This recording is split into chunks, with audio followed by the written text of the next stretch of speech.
हमारे आसपास और कुछ हो ना हो, डर तो बहुत है। इस डर को दूर करने के लिए सिर्फ 2 मिनट चाहिए। कहानी सुनाओ। तो एक बहुत बड़ी रेस्टोरेंट में एक बहुत बड़े शेफ ने पुलाव बनाने की शुरुआत कर दी थी। बहुत सारे लोग वहां पर बैठे हुए थे, दावत के लिए आए हुए थे।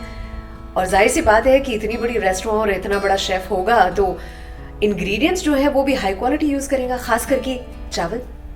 और पुलाव जैसे पकने की शुरुआत हो चुकी थी, पुलाव ने अपनी खुशबू छोड़ना शुरू कर दिया था।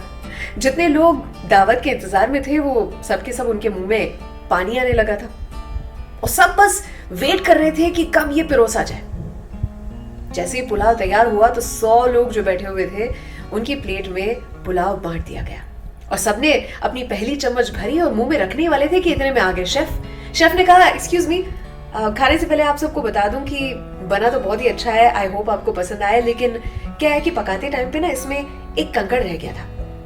वो पकाते वक्त मुझे दिखाई दिया था, लेकिन वो सेम कलर का था, सेम साइज का था ना चावल के, तो वो दिखा तो, लेकिन निकालो उससे पहले मिक्स हो गया था। तो मेरी इच्छा आप थोड़ा ध्यान से खाएं, किसी के दांत के नीचे आ गया और दांत वांत टूट गया तो take care and enjoy. Chef तो बोल के निकल गए। फिर क्या हुआ? पुलाव का फ्लेवर, पुलाव का स्वाद, पुलाव की खुशबू सब धरा का धरा रह गया। मजा गायब हो चुका था। अब हर कोई एक एक चम्मच के साथ वो अदृश्य कंकड़ को ढूंढ रहा था। टेस्ट कितना लजीज था, पुलाव कितना यमी था, इस पर किसी का ध्यान ही नहीं था।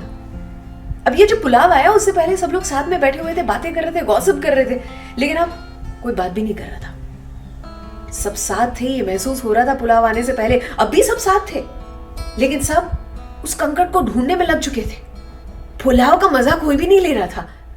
प्लेट में से जब खाना खत्म हो गया, लास्ट स्पून फिनिश हो गई, तब जाके किसी को शांति मिली।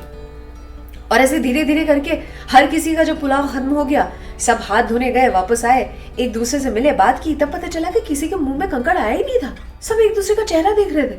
उन सब ने मिलकर उस शेफ को बुलाया और कहा, ये क्या कर दिया भाई, तूने तो मजा ही किरकिरा कर दिया, किसी के मुंह में कंकड़ नहीं आया। शेफ ने कहा, अरे भाई, इतना लजीज पुलाव बनाया था और उसके बीच में मेरा तो कर्तव्य था आपको बताना कि अगर कंकड़ आ जाए तो संभाल लीजिएगा, किसी का दांत टूट जाता तो, मतलब मैंने आपको सावधान रहने को कहा था, डर डर के खाने को थोड़ी कहा था। बात तो सही थी। सब एक दूसरे का मुंह ताकने लगे थे और इस स्ट्रेस पूर्ण दावत के बाद सब अपने अपने घर निकल गए। अर्थात हमारी हालत इस पुलाव में कंकड़ ढूंढने वाले लोगों की तरह हो चुकी है।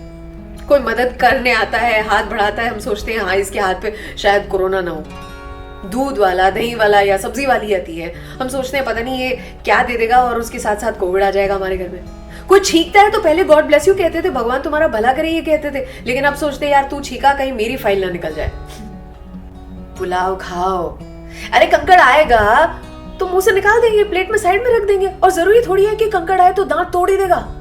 पूरा दिन नेगेटिव अपडेट्स बटोरते रहते हैं, इन डेप्थ पढ़ते रहते हैं, जैसे कि हमें किसी का इलाज करने पहुंच जाना, उसके लिए डॉक्टर बैठे हैं, इतना डिटेल में पढ़ के क्या करेंगे यार।